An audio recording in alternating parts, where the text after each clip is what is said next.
Friends, मैं CA पुनीचैन आपका स्वागत करता हूं आपके अपने यूट्यूब चैनल पर। दोस्तों, आज की वीडियो में यहाँ पर मैं बताने वाला हूं कि जब आपको नया रजिस्ट्रेशन नंबर मिल जाता है उसके बाद आपको क्या यहाँ पर एक्शन लेने की रिक्वायरमेंट है, सर्टिफिकेट कैसे डाउनलोड करेंगे, उसके अलावा बैंक कहाँ पर ऐड करना है, कुछ ऐसे जरूरी टास्क है जो कि आपको जीएसटी नंबर लेने के बाद करने ही करने हैं। ठीक है, इस वीडियो में मैंने आपको बताया था रजिस्ट्रेशन नंबर लेना काफ़ी आसान है, आप जो है खुद से उसको अप्लाई कर सकते हैं, रजिस्ट्रेशन भी आपको तुरंत मिल जाता है। वो वीडियो आप एक बार देख सकते हैं। जब आपका रजिस्ट्रेशन नंबर अप्रूव हो जाता है तो आपको इस तरह की एक ईमेल आती है। यहाँ पर कुछ डाटा कॉन्फिडेंशियल है, उसको हाइड किया गया है, इसमें आपका नाम लिखा होगा। उसके बाद यहाँ पर ARN के थ्रू आपने ये अप्लाई किया था और ये अप्रूव कर दिया गया है। यहाँ पर आपको जीएसटी नंबर दिया रहेगा, जीएसटी नंबर के साथ यूजर नेम और पासवर्ड दिया रहेगा। अब इसको हमें जीएसटी की ऑफिशियल वेबसाइट पर जाना है, वहां पर सबसे पहले यूजर नेम क्रिएट करना होगा। मतलब ये जो यहाँ पर यूजर नेम दिया है, आप चाहें तो सिमिलर रख सकते हैं, चेंज करना चाहें तो चेंज भी रख सकते हैं, कोई दिक्कत वाली बात नहीं है, लेकिन उसमें कैरेक्टर्स की लिमिट होती है। तो सबसे पहले ये यूजर नेम आप नोट डाउन कर ले। फर्स्ट टाइम में जो आपका जीएसटी नंबर होता है वही यूजर नेम होता है, लेकिन बाद में आपको उसको चेंज करना होता है। तो मैं आज इसको फिलहाल कॉपी कर लेता हूँ। देन उसके बाद ये जीएसटी की ऑफिशियल वेबसाइट है, यहाँ पर आपको आना है, अपने मोबाइल से भी एक्टिविटी कर सकते हैं। लॉगिन पर क्लिक करना है।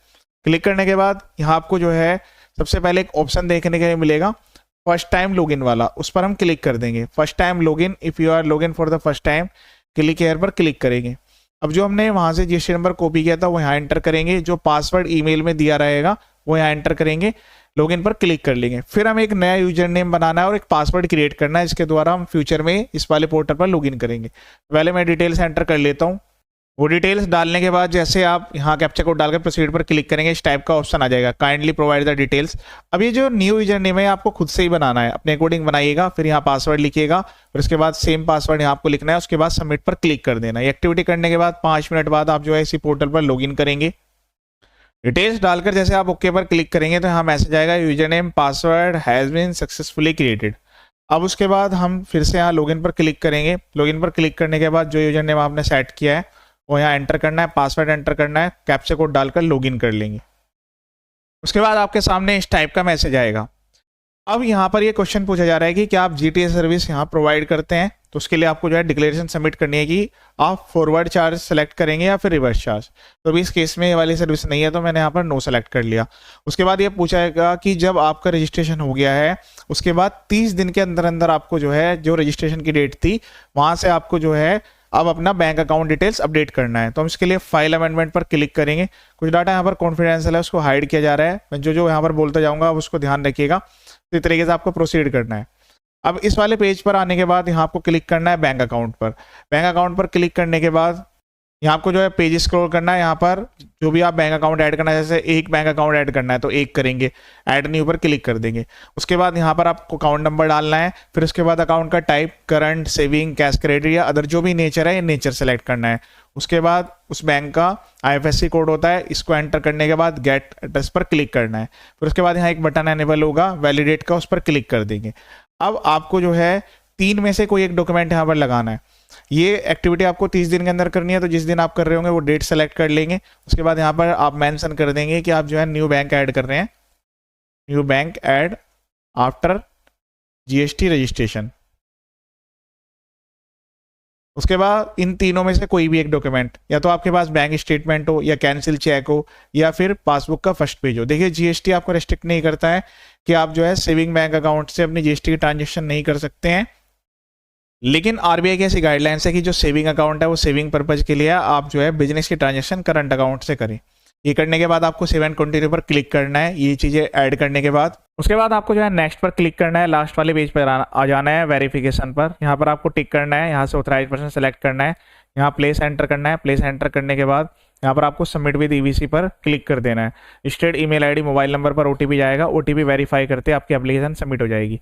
इसी एप्लीकेशन में आप चाहें तो अदर डिटेल्स जैसे कि ईमेल आईडी, मोबाइल नंबर या फिर उसके अलावा यहाँ आप जो है कोई गुड्स या सर्विस ऐड करना चाहते हैं वो भी कर सकते हैं। चलिए यहाँ पर ये एक्टिविटी आपको कंप्लीट कर लेनी है। उसके बाद यहाँ आपको डैशबोर्ड पर क्लिक करना है, यहाँ पर सर्विसेज में जाना है, यूजर सर्विस में यहाँ से जो है सर्टिफिकेट डाउनलोड पर क्लिक करेंगे तो आपको ये सर्टिफिकेट जो है डाउनलोड करने के लिए यहाँ पर मिलेगा। देखिए लेटेस्ट अभी ये नया सर्टिफिकेट जारी किया गया है, इस पर हम क्लिक करेंगे डाउनलोड पर। ये 3 पेज का सर्टिफिकेट है, इसको आपको डाउनलोड कर लेना है और जो भी आपका प्रिंसिपल प्लेस ऑफ बिजनेस है वहाँ पर इसको आपको अफिक्स करना है। अभी मैं फिलहाल डेस्कटॉप पर इसको डाउनलोड कर रहा हूँ। ठीक है, डाउनलोड करने के बाद यहाँ पर आपको जो आपका रजिस्टर्ड एड्रेस है उस पर इसको रखना है, फिक्स करना है। उसके अलावा आपका जो रजिस्टर्ड एड्रेस है उस पर आपको एक साइन बोर्ड लगाना है, इस पर आपका जीएसटी नंबर, फर्म नेम और एड्रेस क्लियरली लिखा हो, क्योंकि कल को इसके रिगार्डिंग आपको जो है वेरिफिकेशन के लिए प्रॉपर ऑफिसर भी आ सकते हैं। इसके साथ साथ ध्यान रहे, जब आप नया रजिस्ट्रेशन नंबर ले रहे हैं उसके बाद आपको जो है 1 मंथ के अंदर अंदर एक नया वेलकम लेटर आएगा। जैसे आप कोई बैंक अकाउंट ओपन करते हैं उसमें वेलकम लेटर आता है, सेम इसी तरीके से जीएसटी डिपार्टमेंट के द्वारा भी वेलकम लेटर भेजे जा रहे हैं। अगर आपने इसको रिसीव नहीं किया या वो मिस हो गया तो फिर आपका जो जीएसटी है वो सस्पेंड कर दिया जाएगा, फिर आपको ओपन कराने में काफ़ी प्रॉब्लम आएगी। दोबारा से आपका जो है वो फिजिकल वेरिफिकेशन होगा, विजिट वेरिफिकेशन होगा, यहाँ पर विजिट की जाएगी प्रॉपर ऑफिसर के द्वारा। बेटर है कि वेलकम लेटर को आप रिसीव कर लें। वेलकम लेटर रिसीव हो गया, इसका मतलब है कि आपकी कंफर्मेशन हो गई कि आपका एड्रेस एक्टिव है, ठीक है। उसके बाद आपको सर्विसेज में जाना है, यहाँ पर रिटर्न्स में जाना है। यहाँ आपको एक ऑप्शन देखने के लिए मिलेगा क्वार्टरली रिटर्न का। तो कुछ ऐसे पर्सन है जो कि क्यूआरएमपी में जाना चाहेंगे, वो यहाँ पर जो अपनी आईएफएफ है वो तो मंथली उनको फाइल करनी होगी। आईएफएफ इन द मीन्स है कि जो आपको B2B सप्लाई की डिटेल्स है वो मंथली अपलोड करनी होती है, लेकिन आप चाहें तो यहाँ पर फर्दर मतलब नेक्स्ट क्वार्टर के लिए इसको सेलेक्ट कर सकते हैं कि क्वार्टरली चला जाइए। तो देखिए, अगर आपने इसको मंथली बाय डिफॉल्ट मंथली रहता है तो आगे भी आपको मंथली रिटर्न फाइल करनी होगी R13 भी, लेकिन अगर आप इसको क्वार्टरली करके सेव कर देते हैं तो फिर क्वार्टरली आप जो है अपनी क्यूआरएमपी स्कीम के तहत जो अपनी आईएफएफ, GSTR1, GSTR3 भी फाइल करनी होती है, उसकी डेट्स भी अलग होती हैं, वो आप यहाँ पर अवेल कर पाएंगे।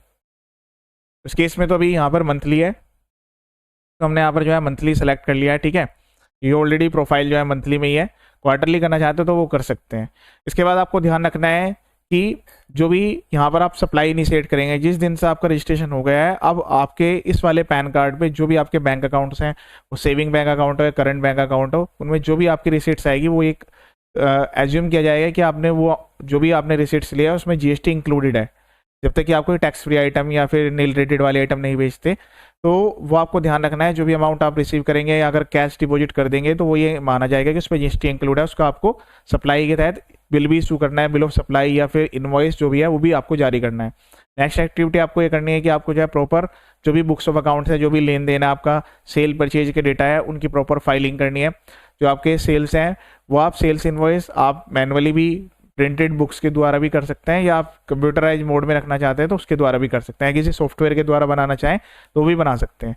ये सभी चीज़ें आपको ध्यान रखनी है और मंथली या क्वार्टरली जो भी रिटर्न आपने किया है वो यहाँ पर आपको एग्जीक्यूट करनी है। अगर आपकी कोई सप्लाई भी नहीं है तब भी आपको ध्यान रखना है, हर महीने के एंड में आपको नील रिटर्न फाइल करना जरूरी है। अगर क्यूआरएमपी है तो क्यूआरएमपी में नील रिटर्न फाइल करना जरूरी है।